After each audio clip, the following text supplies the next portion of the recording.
Dança aí, nego na boa, dança aí, nego na boa, dança aí, nego na boa, dança aí, nego na boa. Estamos no ar através da TVC BH, a TV comunitária de Belo Horizonte, pelo programa Palavra Ética e também via internet. Hoje, para refletir com você sobre o racismo estrutural existente no Brasil, mas covardemente negado e, pior, incentivado pelo desgoverno federal.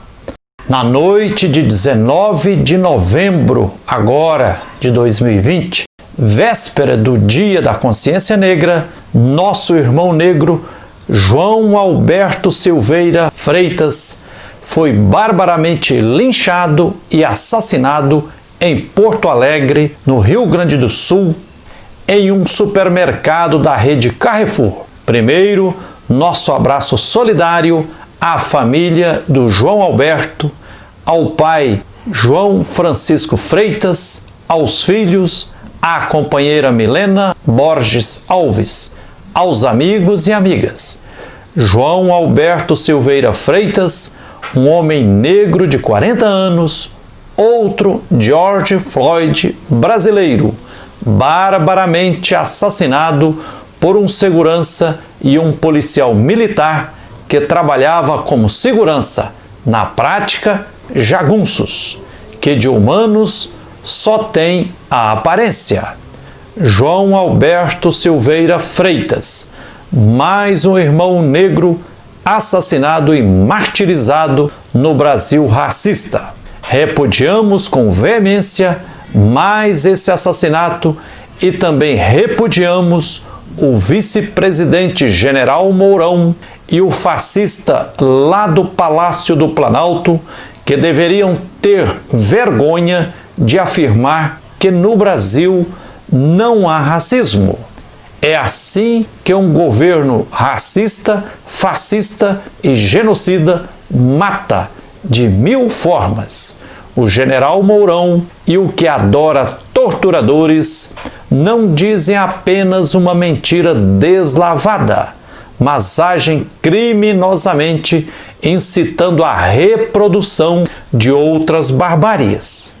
Se 50% da terra brasileira está sequestrada nas mãos de apenas 2% de latifundiários, empresários e chefes do agronegócio, é porque há racismo estrutural, sim. Se no Tribunal de Justiça do Estado de São Paulo só tem desembargadores brancos, como nos demais tribunais do país, com raras exceções, é porque vivenciamos, sim, o racismo estrutural.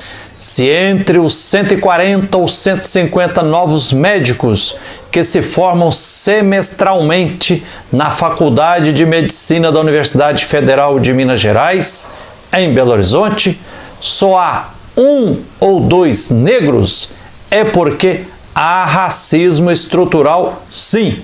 Se é reservado ao povo negro os trabalhos manuais com apenas salário mínimo e milhões de irmãos e irmãs de cor preta são obrigados a sobreviver na informalidade, é porque há racismo estrutural, sim. Se no bairro Mangabeiras, zona nobre de Belo Horizonte, em 1 km², vivem folgadamente e luxuosamente apenas 1000 pessoas, enquanto no aglomerado da Serra, geograficamente ao lado, sobrevivem quase 50.000 pessoas em apenas 1 km², é porque há racismo estrutural, sim.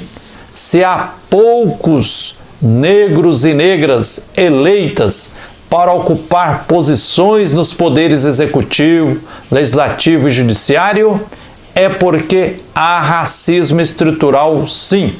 Se apenas 1 em cada 10 estudantes de escolas privadas da cidade de São Paulo é negro, é porque há racismo estrutural, sim. Se nos bairros luxuosos moram só brancos, salvo exceções, e nas favelas está o povo preto, é porque há racismo estrutural, sim.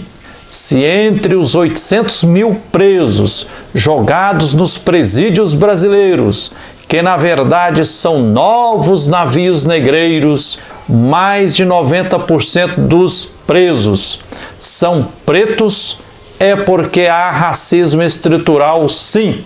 Se continuarmos citando os exemplos de racismo estrutural, a lista será interminável.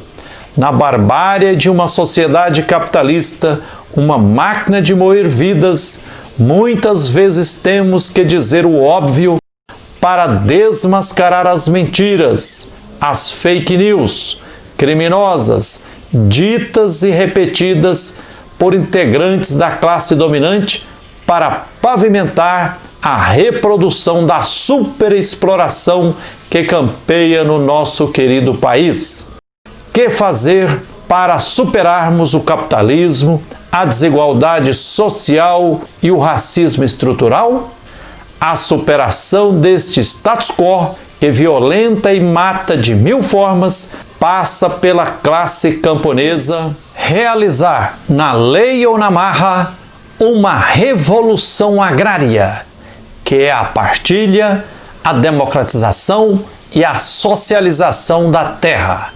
Enquanto continuar o cativeiro da terra, leia o livro de José de Souza Martins, com a estrutura latifundiária se reproduzindo e ampliando, teremos as condições materiais objetivas que sustentam o racismo estrutural. Os povos e comunidades tradicionais precisam retomar todos os territórios que lhes pertencem ancestralmente. Os povos originários, povos indígenas, devem resgatar todos os seus territórios que foram invadidos por brancos capitalistas.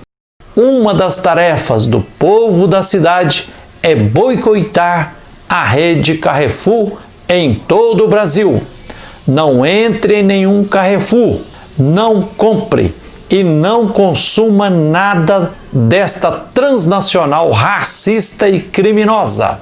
Paremos de comprar nas lojas e empresas que sustentam e reproduzem o racismo estrutural existente na sociedade capitalista do Brasil, país com uma das maiores desigualdades sociais e raciais do mundo.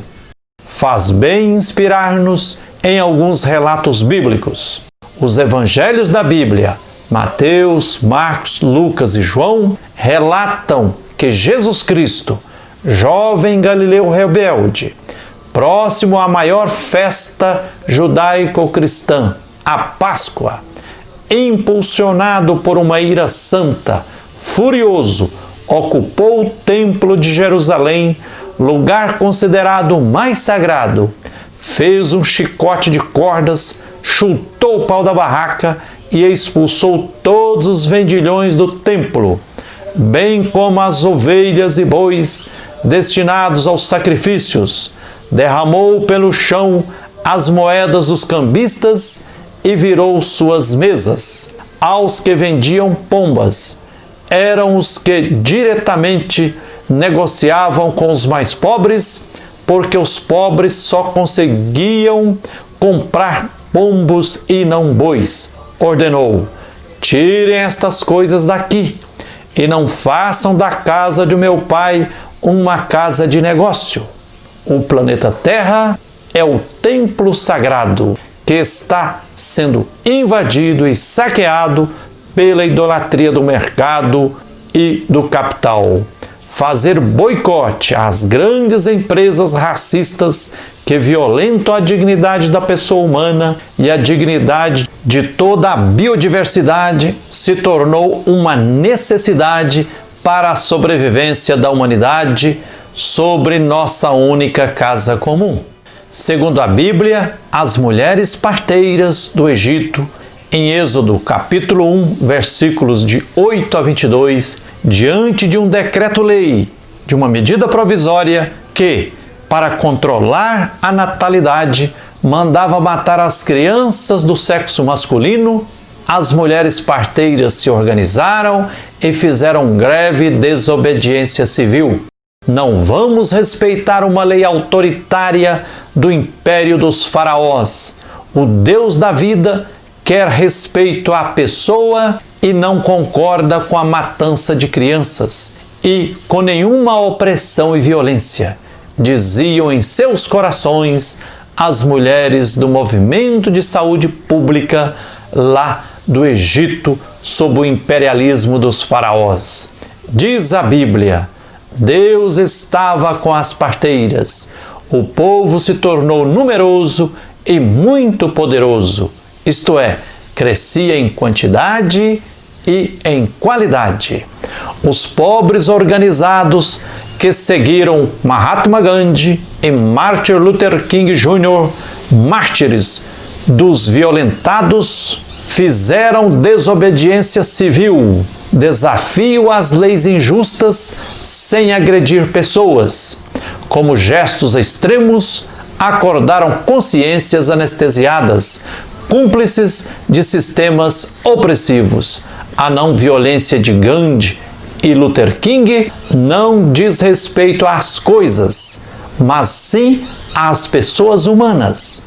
O boicote do sal e do tecido inglês na Índia, o dos ônibus segregacionistas nos Estados Unidos e tantos outros movimentos de desobediência civil em todo o mundo causaram grandes prejuízos materiais aos capitalistas, mas trouxeram para a humanidade exemplos de enfrentamento a um sistema de relações sociais preconceituosas e racistas, assentadas em um passado escravocrata.